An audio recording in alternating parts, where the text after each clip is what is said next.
Hi everyone, আজ আমি তোমাদের সাথে চিকেন কষার রেসিপি শেয়ার করব।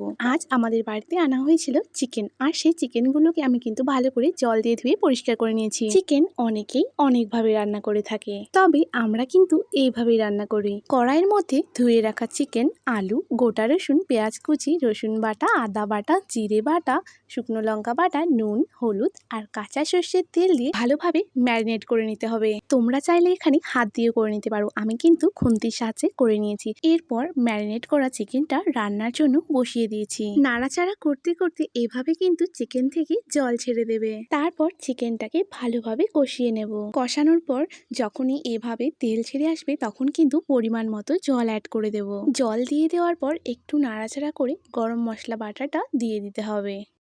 আমি যেহেতু এটা চিকেন কষা করছি তাই ভালোভাবে নাড়াচাড়া করে ঝোলটা শুকিয়ে নিচ্ছি। যখনই ঝোলের ঘনত্বটা এভাবে গাঢ় হয়ে আসবে তখনই কিন্তু নামিয়ে নিতে হবে। ঠান্ডা হয়ে যাওয়ার পর আরো ঘন হয়ে যাবে। তো চলো আর দেরি না করে চটপট থালিটি সাজিয়ে ফেলি। আজকের মেনুতে ছিল চিকেন কষা আর পাঁপড় ভাজা, সঙ্গে নিয়ে নিয়েছিলাম লেবু আর পেঁয়াজ। তো তোমাদের আজকের এই ভিডিওটি কেমন লেগেছে কমেন্টসে কিন্তু অবশ্যই জানিও। আমার এই ইউটিউব চ্যানেলে নতুন হয়ে থাকলে চ্যানেলটিকে সাবস্ক্রাইব করে দিও।